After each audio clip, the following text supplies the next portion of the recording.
ఒక వ్యక్తి రాత్రి పడుకునే ముందు తన రీడింగ్ టేబుల్‌పై తలపెట్టి అలా కూర్చొని నిద్రపోతున్నాడు. అప్పుడు అతని భార్య అతన్ని లేపి మంచం మీద పడుకోమని చెప్పాలని వచ్చింది. అప్పుడు ఆమె దృష్టి అతని చేతిలో ఉన్న పెన్నుపై, అతని ముందున్న రైటింగ్ ప్యాడ్‌పై పడింది. దాని మీద ఏదో రాసి ఉంది.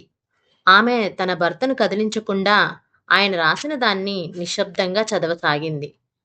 అందులో ఇలా ఉంది: గతేడాది నాకు సర్జరీ జరిగి గాల్ బ్లాడర్ తొలగించారు. 3 నెలలు మంచం మీదే గడపాల్సి వచ్చింది. ఈ ఏడాదే నాకు 60 ఏళ్లు నిండి నాకెంతో ప్రియమైన ఉద్యోగం రిటైర్ అయ్యాను. నేను 30 ఏళ్లు ఈ కంపెనీలో రాత్రనక, పగలనక కష్టపడి పనిచేసి కంపెనీ అభివృద్ధిలో పాలు పంచుకున్నాను. ఆ కంపెనీతో నాకెంతో అనుబంధం ఉంది. దానితో ఇక రుణం తీరిపోయింది. ఈ ఏడాదే మా నాన్నగారి మరణం నా జీవితంలో విషాదం నింపింది.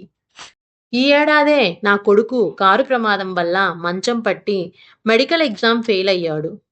ఎన్నాళ్లుగానో నాకు సేవ చేసిన నా ప్రియమైన కారు ఎందుకూ పనికిరాకుండా పోయింది. దేవుడా! ఈ ఏడాదిలో ఎన్ని భయంకరమైన అనుభవాలిచ్చావు. చివరి వరకి చదివిన ఆమె నిశ్శబ్దంగా ఆ రైటింగ్ ప్యాడ్‌ను తీసుకొని బయటికి నడిచింది. కాసేపటి తర్వాత ఆమె వచ్చి ప్యాడ్‌ని అక్కడే పెట్టి వెళ్ళిపోయింది. ఆయనకి మెలకువ వచ్చింది. తన చేతిలో పెన్ను, టేబుల్ మీద రైటింగ్ ప్యాడు చూసుకున్నాడు.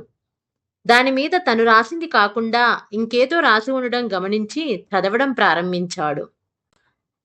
అందులో ఇలా ఉంది: గతేడాది నాకు గాల్ బ్లాడర్ సర్జరీ జరిగింది. చాలా కాలంగా నన్ను వేధించిన కడుపు నొప్పి నుంచి శాశ్వతంగా ఉపశమనం లభించింది. ఈ ఏడాదిలోనే నాకు 60 ఏళ్లు నిండాయి. సంపూర్ణ ఆరోగ్యంతో నేను రిటైర్ అయినందుకు ఆనందంగా ఉంది. ఇక నా పూర్తి సమయాన్ని నా కుటుంబంతో సంతోషంగా, ప్రశాంతంగా గడుపుతాను.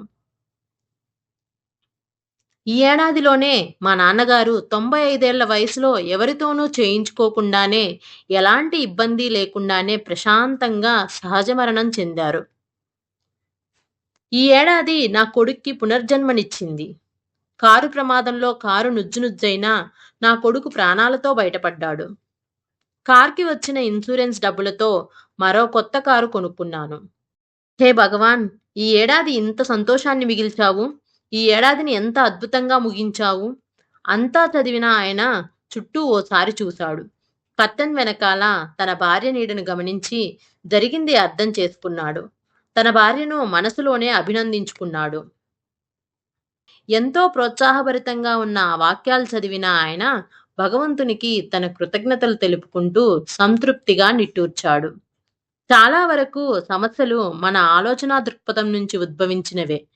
మనం ఆలోచనా దృక్పథం పాజిటివ్‌గా ఉంటే ఎంతటి సమస్య అయినా దూదిపింజలా తేలికైపోతుంది. ఫలితం అనుకూలంగా ఉంటుంది. కానీ నెగెటివ్ ఆలోచనలు చిన్న సమస్యను కూడా భూతద్దంలో చూపించి మనశ్శాంతిని దూరం చేస్తాయి.